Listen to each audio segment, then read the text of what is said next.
Flight AA1147 lifted gently from the runway under a washed blue morning sky. Inside the cabin, nothing felt extraordinary. The engines hummed evenly. Seatbelt signs blinked off. Passengers settled into routine. It was the kind of flight designed to disappear from memory the moment it ended. Elena moved quietly down the aisle in her flight attendant uniform, shoulders slightly lowered, eyes always respectful, voice carefully soft. She never walked too fast, never made eye contact for too long. Years of practice had taught her that invisibility was protection. She was a single mother. That much was obvious. Everything about her life revolved around stability. Her reason for being on this flight sat in row 6. Leo, 8 years old, swung his legs above the floor, gripping a plastic superhero figure whose paint had faded from years of use. Elena had chosen this route deliberately, accepting a lower pay grade and longer shifts just to stay close to him. Pride was negotiable, survival was not. Then Brick stood up. He was enormous, thick-necked, scarred, and careless with space. As Elena passed, he extended his leg just enough. The tray in her hands flipped. Water exploded across the aisle. Elena fell hard, her knees slamming into the carpet. Pain flared, sharp and immediate. Laughter followed. Someone muttered an insult. Elena bowed her head. "I'm sorry, sir," she said quietly. No protest, no anger. From row 6, Leo saw everything. His face burned as he turned away. His mother always apologized, always endured. She didn't look like the heroes on television. She looked weak. The illusion collapsed without warning. Brick and his partners, Hugo and Flynn, stormed the cockpit with violent precision. The captain was struck unconscious. The first officer was restrained as warning lights exploded across the flight deck. The aircraft shuddered hard, dipping slightly before correcting.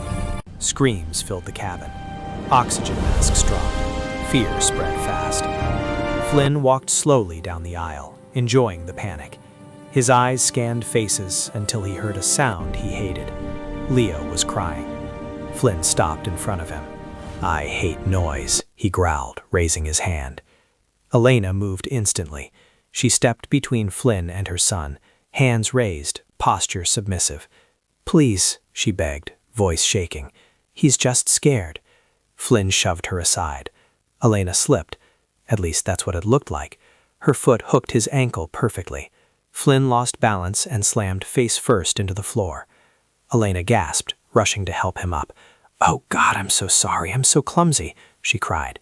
Flynn was furious, but suspicious of nothing. To him, she was just another weak woman. Leo saw something else. For a split second, he caught his mother's eyes. They were cold, focused, completely unafraid. The aircraft lurched violently. A deep, metallic groan rolled through the fuselage as the nose dipped several degrees. Overhead bins rattled. A warning chime pulsed again, faster this time. Elena felt it instantly. Not fear, recognition. The fight in the cockpit had damaged the hydraulic control lines. This wasn't turbulence. This was a wounded aircraft fighting to stay alive. She glanced toward row 6. Leo's hands were clenched around the armrest, his eyes wide, breathing shallow. In that moment, Elena understood something with brutal clarity. The mask was no longer enough. Submission would no longer protect him, or anyone. She staggered deliberately toward the rear galley, drawing Flynn's attention. Hugo followed, eager and careless. The curtain slid shut behind them as the aircraft yawed again, harder this time. Flynn grabbed for her shoulder. Elena pivoted. Her hand locked onto his wrist and twisted past its natural limit. Bone popped. His scream died as Elena drove her forearm across his throat, pinning him against the galley wall. His feet left the floor, oxygen cut off. His body went limp, 1.2 seconds. Hugo rushed in, swinging wildly. Elena stepped inside his reach and snapped her elbow into his temple with surgical precision. He collapsed mid-motion, unconscious before he hit the floor. The galley shook as the aircraft dipped again. Brick burst through the curtain, gun raised. For the first time, hesitation flickered in his eyes. Elena was already moving. She tore open the emergency medical kit, drew a syringe, and closed the distance. Brick fired. The round shattered a galley panel inches from her head. Elena didn't slow. The syringe plunged into his neck. 3 seconds later, the giant elapsed, strength draining from his body as the gun slid from his fingers. Silence returned, not peace, but control. Elena stood still for half a breath, listening to the aircraft, measuring its struggle. Then she turned. Leo was watching through a narrow gap in the curtain. He didn't cry. He simply stared at his mother, realizing the world he thought he knew was gone. The cockpit door slid open.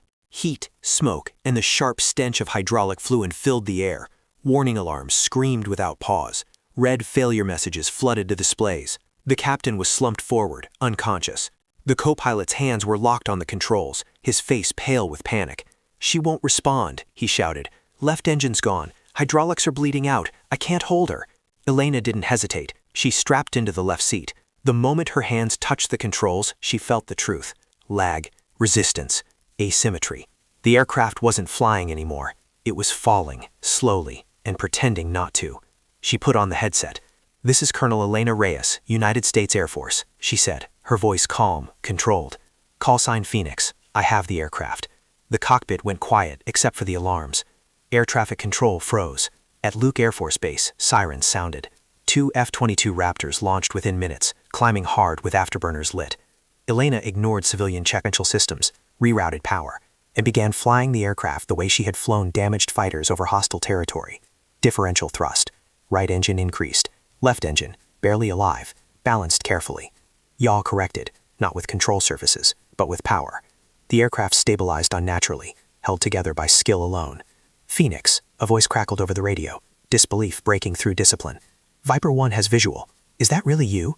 Elena exhaled once. "Affirmative," she replied. "Stay with us." Outside, the F-22 slid into escort position, close enough for their pilots to see the shredded wing and failing engine. They had never seen a civilian aircraft flown like this. In the cabin, Leo felt the vibration change. The chaos softened into something steady. He looked out the window. 2 sleek gray fighters flew beside them like guardians. For the first time since takeoff, Leo wasn't afraid, not because the plane was safe, but because his mother was flying it. The aircraft rolled to a complete stop. For a single heartbeat, there was silence. Then the cabin exploded. Applause thundered through the aisle. People cried openly. Some laughed in disbelief. Others dropped to their knees, whispering prayers of gratitude. Strangers hugged each other, bound forever by the knowledge that they had all come terrifyingly close to dying.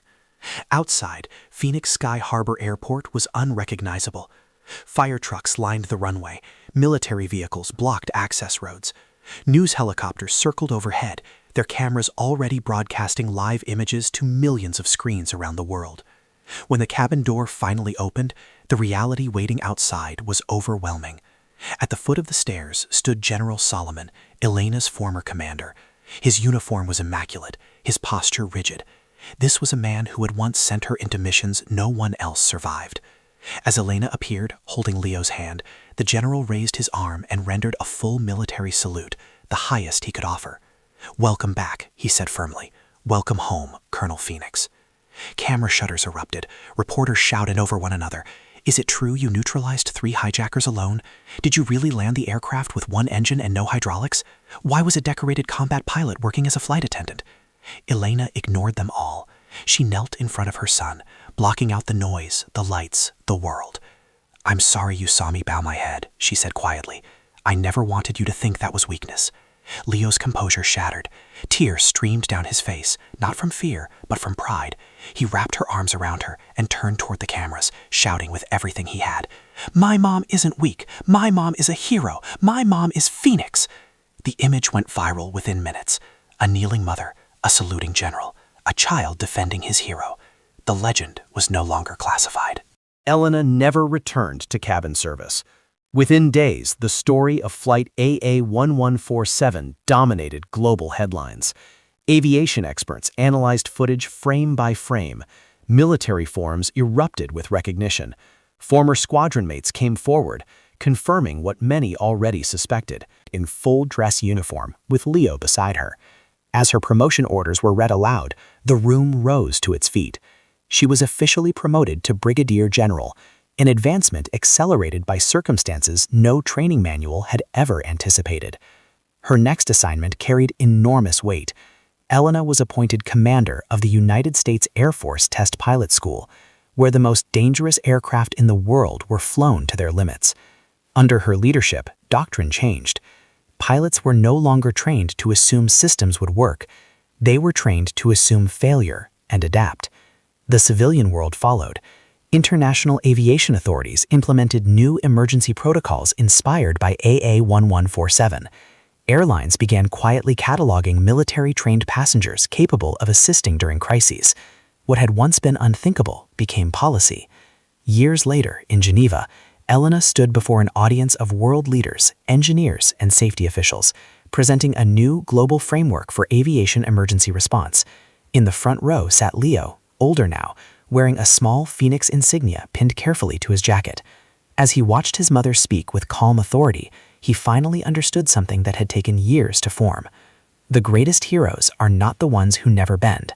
They are the ones who kneel when they must, endure when necessary, and rise when the world depends on it. And sometimes they do all of that for a single child sitting in row 6. Flight AA-1147 was cruising at altitude when 3 hijackers took control and the aircraft began to fail. Passengers screamed. The pilots were losing the plane. Then a quiet flight attendant stepped forward. She had just been humiliated minutes earlier. She was a single mother trying to keep her job, and her 8-year-old son was watching from row 6. The woman everyone thought was weak was actually a legendary U.S. Air Force combat pilot known by one call sign, Phoenix. When F-22 fighter jets were scrambled to escort the damaged airliner, even the military couldn't believe who was flying it. Before you watch the full story, comment below where you're watching from, and make sure you subscribe, because stories like this prove that heroes don't always look the way you expect.